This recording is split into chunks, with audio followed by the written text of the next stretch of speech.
রুমিন ফারহানা আপার উনি নাকি আবার পার্ট টাইম স্বামী। মিস্টার রুমিন ফারহানার একটি আপত্তিকর ভিডিও অনলাইনে ভাইরাল হয়েছে। সমগ্র বাংলাদেশে যে ভিডিওটি বিভিন্ন জায়গায় ছড়িয়ে পড়েছে। রুমিন ফারহানার হাতে রয়েছে ডক্টর জাহেদের একটি ব্যক্তিগত ভিডিও। সেই ভিডিওকে কেন্দ্র করে তাকে দীর্ঘদিন ধরে ব্ল্যাকমেইল করা হচ্ছে এবং নানা সময়ে নিজের রাজনৈতিক বক্তব্য ও কর্মকাণ্ডে চাপের মুখে ফেলতে বাধ্য করা হয়েছে। আপনি বিয়ে করেননি কেন? দুটো কারণ। এক হচ্ছে আমার প্রায়োরিটি লিস্টে বিয়ে ছিল না কখনোই, আর দুই হচ্ছে এমন কাউকে পাইনি যে বিয়েটাকে আমার প্রায়োরিটি লিস্টে আনতে পারে। আচ্ছা, অনেকদিন আগে আমাদের একজন বর্ষিয়ান রাজনীতিবিদ, তিনি এখন প্রয়াত হয়েছেন, ওনাকে আমি একটা প্রশ্ন করেছিলাম যে আপনি বিয়ে করেননি কেন।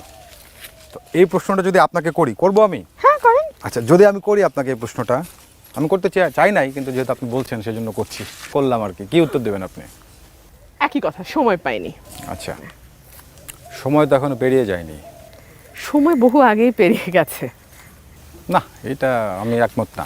এটা যদি আপনি ওয়েস্টার্ন কালচারের দিক চিন্তা করে বলেন যে life can be begin at any time, সেটা ভিন্ন কথা। কিন্তু আমাদের না, আমার মনে হয় না সময় আছে। আমি ওটা নিয়ে আসলে ভাবছিও না। প্রিয় দর্শক, অত্যন্ত গুরুত্বপূর্ণ কিছু ভিডিও আপনাদের মাঝে শেয়ার করব, যা রীতিমতো অবাক হয়ে যাবেন। নেট দুনিয়া তুলপাড় হয়েছে, সারা বিশ্বে এবার আলোড়ন সৃষ্টি করেছে। শিরোনাম দেখেছেন, এবার বিস্তারিত দেখাবো। তার আগে একটি অনুরোধ, সকলেই না টেনে একটি লাইক করে সাবস্ক্রাইব করে শেষ পর্যন্ত ভিডিওটি দেখতে থাকুন। বর্ষিয়ান রাজনীতিবিদ, তিনি এখন প্রয়াত হয়েছেন, ওনাকে আমি একটা প্রশ্ন করেছিলাম যে আপনি বিয়ে করেননি কেন।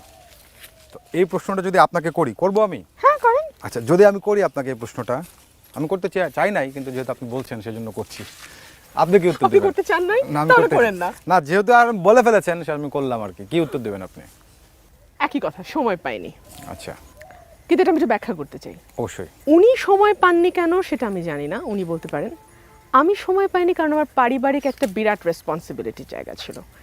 আমার বাবা মার দেখাশোনা আমাকে একা করতে হয়, এই সংসারটা আমাকে একা চালাতে হয়, এবং এখন আসলেই গত 10 বছরে আমি ভীষণ ব্যস্ত, ভীষণ রকম ব্যস্ত। সো এই সব মিলিয়েই আমি সত্যি কথা আমি সময় পাইনি। প্রথমে পরিবারের কারণে, পরে আমার নিজের পেশাগত জীবনের কারণে।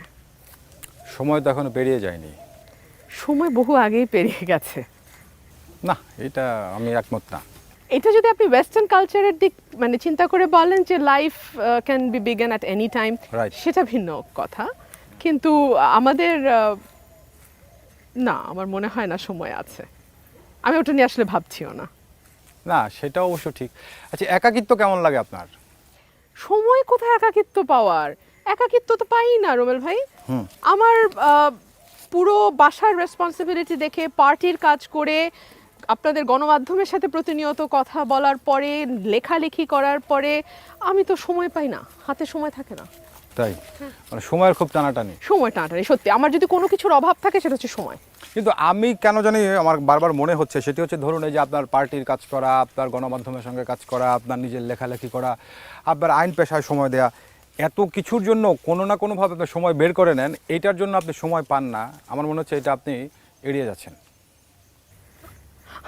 আমি আপনাকে সব সত্যি বললাম, আপনি আমার মুখে আসলে কোন একটা উত্তর শুনতে চাচ্ছেন। আপনি কি শুনতে চাচ্ছেন আপনারা বলে দেন। না, আমি সত্যিটা শুনতে চাচ্ছি। আপনি আমি যত সত্যিই ব্যাখ্যায় বললাম দিচ্ছেন কোনোটাই আমার কাছে বিশ্বাসযোগ্য আমি মনে হচ্ছে না। এতক্ষণ আপনাকে সত্যি বলেছি। না, আচ্ছা, যাই হোক, আপনি সত্যি বলেছেন, ঠিক আছে। এখন ঘটনাটা হচ্ছে কি জানেন, আপনি তো একজন লয়ার, আপনার সঙ্গে তো আমি কথাই পারবো না। আপনারা হচ্ছে সত্য বের করে আনতে পারেন না। আপনার কাছ থেকে সত্য বের করা মনে হয় আমার পক্ষে সম্ভব হবে না, আমার যেটা মনে হচ্ছে আর কি। আপনি যা ভাবেন। আচ্ছা, আমি আমার মতো ভেবে নিলাম। কিন্তু সময় চান কারো কাছে, কেউ সময় দিক আমাকে? আমার তো সময়টা থাকতে হবে তাকে দেওয়ার মতো, বা তার কাছ থেকে সময়টা নেয়ার মতো। না, সেটা তো অবশ্যই, কিন্তু একটা বিষয় হয় কি, ধরুন অনেক ব্যস্ততা, এইসব ব্যস্ততার মধ্যেও কখনো কোনো ধরেন বৃষ্টি হয়ে যায় সন্ধ্যায়, আজকে কোনো কাজ নেই হাতে। আপনি বিয়ে করেননি কেন? দুটো কারণ। এক হচ্ছে আমার প্রায়োরিটি লিস্টে বিয়ে ছিল না কখনোই, আর দুই হচ্ছে এমন কাউকে পাইনি যে বিয়েটাকে আমার প্রায়োরিটি লিস্টে আনতে পারে। লোকে বলে একজনের সাথে আপনার প্রেম আছে। লোকে তাহলে বলুক কার সাথে আছে। সে পাকিস্তানি নাগরিক। আমি তাকে খুঁজছি, সত্যি। কথাটা কি শুধুই গুজব? একদম। এটা তো সত্যি যে আপনার নেত্রীর জামিন হয়নি, আপনি টকশোতে এসে আমার সাথে কথা বলছেন, আপনার থাকার কথা কোথায়? আমার যে যে জায়গায় থাকার কথা আমি প্রত্যেকটা জায়গায় ছিলাম। আমি আদালতে ছিলাম, আমি ওনার জন্য টকশোতে কথা বলেছি, আমি ওনার জন্য যে আন্দোলন সংগ্রামগুলো হচ্ছে তার অংশ হিসেবে কূটনৈতিক যে মহলগুলো আছে সেখানে আমি তৎপরতা চালাচ্ছি। সেই জায়গাগুলো তার ক্ষেত্রে, সেই জায়গাগুলোতে আমি আমার ডিউটি পারফর্ম করছি কিনা সেটাই বড় বিষয়, সেটা আমি করেছি। লোকে বলে যে দলের শীর্ষ নেতার সাথে আপনার মাত্রাতিরিক্ত সম্পর্ক আছে, কথাটা কি ঠিক নাকি ঠিক না? আপনার দলের শীর্ষ নেতা বেগম খালেদা জিয়া বিএনপি চেয়ারপারসন, তার সঙ্গে আমার নিশ্চয়ই বিএনপি চেয়ারপারসনের সঙ্গে আমার অত্যন্ত ঘনিষ্ঠ সম্পর্ক। হ্যাঁ, অ্যাক্টিং চেয়ারম্যান সাহেবের সঙ্গে আমার জীবনে দুবার দেখা হয়েছে। 2016 সালে আমি দলীয় কনফারেন্সে গিয়েছিলাম লন্ডনে, 2017 সালে আমি দলীয় কনফারেন্সে গিয়েছিলাম লন্ডনে, এবং 16 সালে আমার দেখা হয়েছে, 17তে দেখাও হয়নি। আপনাদের কোথায় পরাজয় রাজনৈতিকভাবে? একটা দল যখন একটা ফ্যাসিস্ট সরকারের বিরুদ্ধে লড়াই করে তখন তাকে নানান চাপের মধ্যে দিয়ে যেতে হয়, এবং বিএনপি সেই চাপের মধ্যে দিয়ে যাচ্ছে। আমি বিএনপির কোনো দুর্বলতা দেখি না, আমি বিএনপির সফলতা দেখি। সফলতা হচ্ছে দলটিকে ভাঙবার বারবার চেষ্টা হয়েছে, সেই চেষ্টা ব্যর্থ হয়েছে। আমি কিন্তু তৃণমূলে রেগুলার যাই, আমার গ্রামে আমি রেগুলার যাই, আমার এলাকায় আমি রেগুলার যাই, সেখানে আমি দেখি যে মানুষরা অত্যাচারিত হচ্ছে ঠিকই, কিন্তু তাদের বন্ধন কিন্তু আরো শক্ত হচ্ছে, আরো দৃঢ় হচ্ছে। সংসদে আপনি কি কথা বলার সুযোগ পান?